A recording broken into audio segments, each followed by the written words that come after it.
Assalamualaikum warahmatullahi wabarakatuh.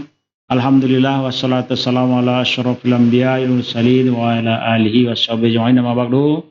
Saudara-saudara sekalian, kembali kita bertemu di channel Trugel Official. Seperti yang sama-sama kita ketahui bahwasanya channel ini menghususkan pada pembicaraan tentang hal-hal yang berkenaan dengan penterjemahan, terutama penterjemahan Al-Quran.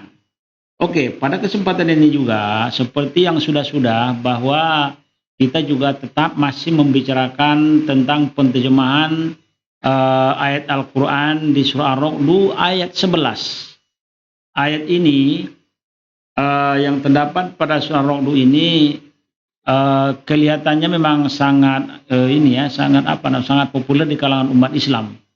Ayat itu berbunyi Bismillahirrahmanirrahim, innallaha la yughayyiru ma biqaumin hatta yughayyiru ma bi anfusihim. Sepengetahuan kita ataupun terjemahan yang sering kita dengar, yang selalu dibicarakan atau yang selalu diucapkan para dai kita, para ustaz kita, bahwasanya ayat ini diterjemahkan terlalu harfiah atau terlalu formal sehingga lari daripada makna sebenarnya. Maksudnya, kalaulah penterjemahan seperti yang selalu dibuat ataupun dibicarakan oleh para ustaz ataupun para dai dalam di dalam kegiatan dakwah sehari-hari yang sering kita dengar, maka ini bisa-bisa akan mendatangkan ataupun membawa orang kepada syirik. Kenapa saya katakan demikian? Karena penterjemahan itu seolah-olah menafikan kewujudan Tuhan di situ. Kewujudan Tuhan gimana maksudnya? Kan yang selalu kita dengar itu bahwasanya diterjemahkannya lebih kurang begini ya. Bismillahirrahmanirrahim. Innallaha la yughayyiru ma biqaumin. Sesungguhnya Tuhan tidak akan merubah nasib satu kaum. Hatta yughayyiru ma bi anfusihim. Sehingga mereka merubah nasib mereka sendiri. Kalau beginilah terjemahan ayat Al-Quran ini kita buat, ini secara tidak langsung, bahkan secara langsung menafikan kewujudan Tuhan di sini. Sebab di ayat-ayat itu sebelum mereka merubah nasib mereka sendiri. Sekarang persoalannya, kitakah yang menentukan atau merubah nasib kita atau tidak? Jadi kalau menurut ayat ini, kalau diterjemahkan seperti itu, ini namanya kitalah yang menentukan nasib kita. Kitalah yang merubah nasib kita. Bukan Allah. Kalau begini, secara harfiahnya kan. Jadi oleh karena itu, ini sangat berbahaya. Ya. Penterjemahan seperti ini adalah penafsiran yang sangat berbahaya, yang boleh-boleh bisa menjadi orang syirik karena di situ menafikan kewujudan Tuhan ataupun Allah sebagai yang penguasa di segala sesuatunya. Dan oleh karena itu pada saya ini penterjemahan yang sangat keliru ya, sangat keliru. Maksudnya kita kembali kepada teori penterjemahannya, bahwasanya di dalam teori penterjemahan itu ada namanya teori konteks dan keperihalan keadaan, dan ada yang namanya strategi penterjemahan yang dinamik. Jadi pada konteks ini, ayat ini terutama yang terakhir itu mesti diterjemahkan dengan menggunakan strategi yang dinamik. Tidak boleh diterjemahkan secara formal ataupun secara harfiah. Kalau diterjemahkan ini ayat ini secara harfiah atau secara formal sesuai dengan keadaan dan kewujudan daripada ayat itu, itulah yang akan berlaku. Seolah-olah bahkan secara langsung kita menafikan wujudnya Allah di situ. Coba perhatikan kembali. Sebelum kaum itu sendiri yang merubah nasibnya, ini kan bahaya ini penterjemahan seperti ini. Ya, kalaulah begitulah, kalaulah kita menentukan nasib kita kan. Kenapa kita tidak jadi gubernur? Kenapa kita tidak jadi menteri? Kenapa kita tidak jadi pengusaha kaya raya? Kalaulah kita menentukan nasib kita kan gitu, ya tentukanlah nasib kita jadi orang kaya kan gitu, orang kaya raya. Kita tentukanlah nasib kita jadi menteri, jadi bupati, jadi anggota dewan, jadi gubernur umpamanya dan sebagainya kan. Bahkan jadi presiden kalau kita menentukan nasib kita. Kenapa kita hanya seperti begini-gini saja? Ini tidak, udah berusaha kita sungguh-sungguh, tapi tetap juga kadang nggak berjaya kan? Kenapa? Ya karena memang sebahakikatnya kan ada Allah di situ yang akan menentukan nasib kita. Kita hanya berusaha kan gitu. Jadi oleh sebab itu kembali kepada teori penterjemahan ayat ini tidak boleh diterjemahkan menggunakan strategi yang formal ataupun strategi yang harfiah, tak boleh. Mesti diterjemahkan menggunakan pendekatan atau strategi yang dinamik supaya maksud dan tujuan daripada ayat ini kesampaian dan orang tidak akan melupakan peranan Tuhan, peran Allah pada nasibnya sebagai seorang manusia. Jadi oleh karena itu ada dua pendekatan ataupun ada dua cadangan ya. Jadi kalau hatta yughayyiru ma bi anfusihim itu sehingga boleh diterjemahkan sehingga mereka merubah apa yang ada pada diri mereka, kan begitu. Apa yang ada pada diri kita itu manusia ini ya adanya hati. Maksudnya kita rubahlah hati kita kepada takwa. Supaya kenapa rupanya kalau udah bertakwa? Kalau udah bertakwa kan lihat sendirilah ayat Quran, wa may yattaqillaha yaj'al lahu makhraja wa yarzuqhu minhu la yahtasib. Kemudian ada lagi Allahu waliyul muttaqin, Allah menjadi pembela bagi orang yang bertakwa. Itulah akibatnya kalau sudah hati bertakwa, Allah sendiri akan membela kita.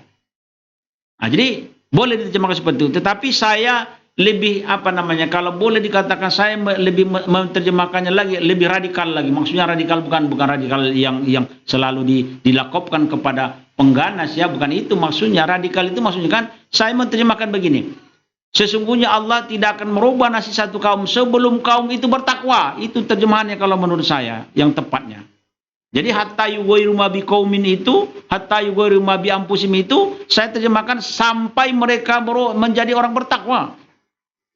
Allah tidak akan merubah nasib satu kaum itu sebelum kaum itu bertakwa. Itu terjemahan yang tepat menurut saya. Kenapa seperti itu? Yaitu tadi karena perubahan yang dimaksud itu adalah perubahan kepada bertakwa. Hatta yughayyiru ma bi anfusihim itu maksudnya kan merubah kepada hati yang bertakwa. Kenapa rupanya? Kan itu tadi kan persoalannya. Kenapa rupanya kalau bertakwa? Kalau umat Islam ini sudah bertakwa, pasti Allah yang akan menjadi pembelanya. Pasti Allah yang menjadi walinya. Pasti Allah yang akan menjadi penyokongnya. Dan pasti Allah yang akan menjadi penolong dan pembela baginya.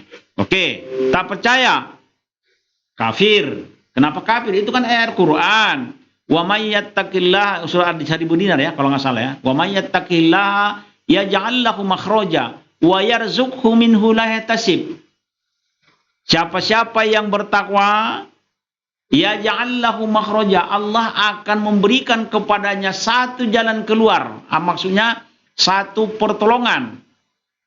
Wa yarzuqhu minhu la yahtasib, dan Allah akan memberinya rezeki dari arah yang tidak dia sangka dan tidak dia duga-duga. Ada orang bertanya, bagaimana rupanya bentuk pemberian rezeki Allah itu kepada orang bertakwa? Katanya kan dia bertanya tentang ayat 1000 dinar ini, bagaimana rezeki yang Allah akan bagi kepada orang bertakwa itu? Kan gitu. Gini aja lah ya. Saya tidak bisa mengumpamakannya bagaimana, kan cuma begini. Saya contohkan begini, kalau Anda punya punya beras di rumah dalam satu goni.